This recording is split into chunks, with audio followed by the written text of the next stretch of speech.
being inserted in the starting lineup, I mean, obviously disappointing result, but how do you think that changed things, or even D'Angelo, from your perspective, how do you think that changed things? And then after the ejection of Jared, did things shift a little bit and that make it more difficult?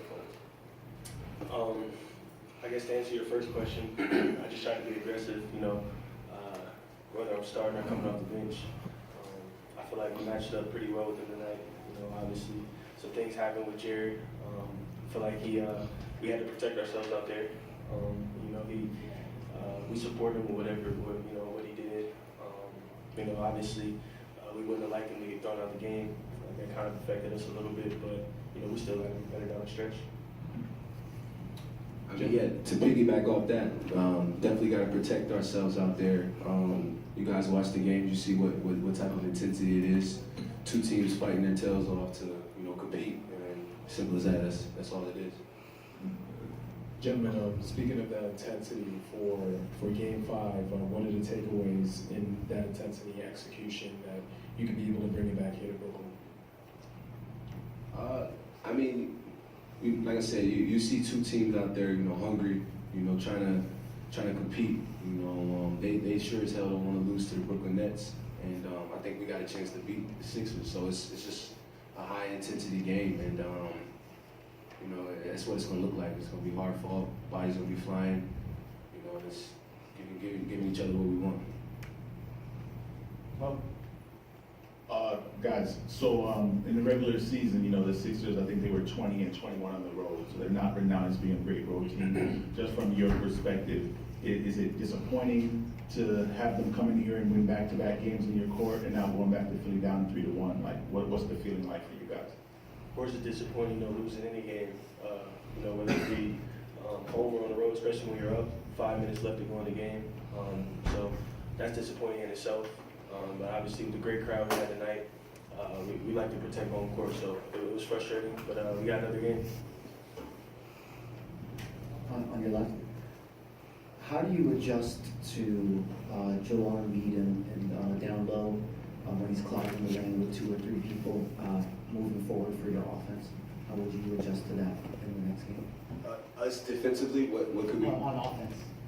What do you mean? When he was clogging the lane, you guys were getting alley-oops, but then when there was 2 or 3 people there, you guys kind of got a little stagnant. What can you adjust in those situations? I mean, I think that's part of their game plan. He's a big guy. When he's clogging the lane like that, we're able to throw over the top and get in and kick it out. When there's 3 guys in there, it works to our favor. Like I said, we look at the film, see where the help's coming from, where their scouting help's coming from, and we capitalize on that. Simple as that. Harris, can you describe what it's like to face a big body like Embiid when he's down in the paint doing what he does with his physical nature? It's definitely tough. It's a team effort for us defensively, to try to slow him down.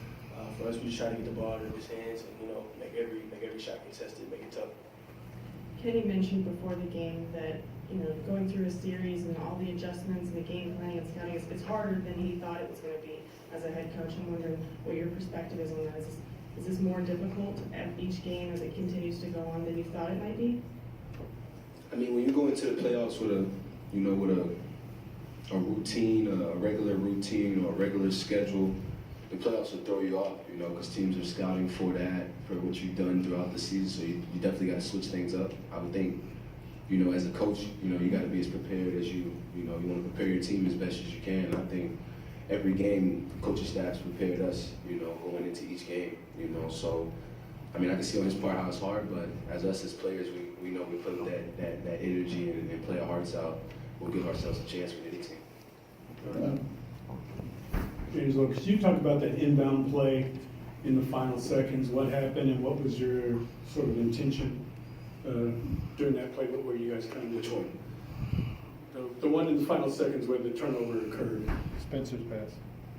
I mean, I just think it was, it was tough on both of us. I put him in a tough position to pass the ball in. The play was for me. I got to do a better job of, getting open and giving him an outlet.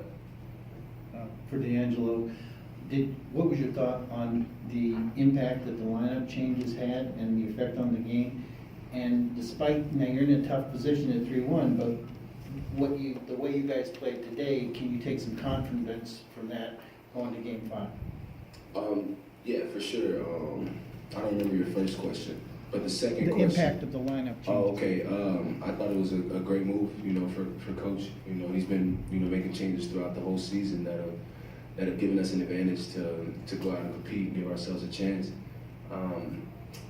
As far as going back to Philly, I think, this game reminded us of game 1, trying to figure out the right recipe to attack, on the offensive end, and then it gave us a good look of what we could do on the defensive end as well. For both of you, mentally, how difficult is it to sort of not get caught up in those little games within the game? You guys are getting on their nerves, they're getting on your nerves, the fouls, the hard plays. How difficult is that process for both of you? At the end of the day, we're just out there trying to win the game. We're not really too worried about that, man. We're focused, locked in on every play. It's tough enough mentally to be locked in for a full game. So that's our main focus. Just, they got a lot of good players over there just staying locked into their mentality. What he said.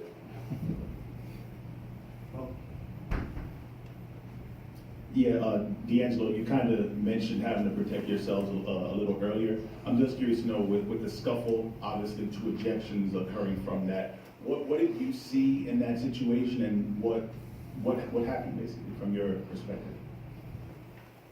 Yeah, I'm gonna answer this as sincerely as I can without, going at the refs or that's not my intentions.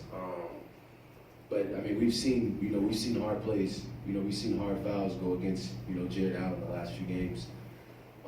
This happened to be from the same player, so for Jared Dudley to step up and react like that, I thought it was necessary. Because we're getting the bottom end of that and the results of it. So for one of our players to be on the ground after every hard play like that, that's not what it's going to be. So like I said, if those guys aren't seeing it from our perspective, we see it from that perspective. So we're gonna handle it in our own ways. Last one, Brian. For either or both, in the last, that 7-point lead, 4.5, 5 minutes ago. That last 4.5, 5 minutes, did their length and height bother you guys, and their defensive pressure, or was that just the next step in your guys' growth to handle, a late game playoff situation like that? No, I think with that Mike Scott 3 he hit at the end, he played terrific defense. It was a bad bounce, bad play, whatever. And basketball guys blessed him with that opportunity. We gave ourselves a chance at the end. Whatever the call was or whatever that situation was that didn't happen, the results ended what it was. I think we got a great group, great personnel to go into any game, giving ourselves an opportunity. A lot of our games have ended like that, with one play or one miscue or one box out or something like that. So that's just something that we could definitely, we can control that, and the way it ended tonight, I thought it was, we gave it our all and lived with the results. Okay, thank you, everyone.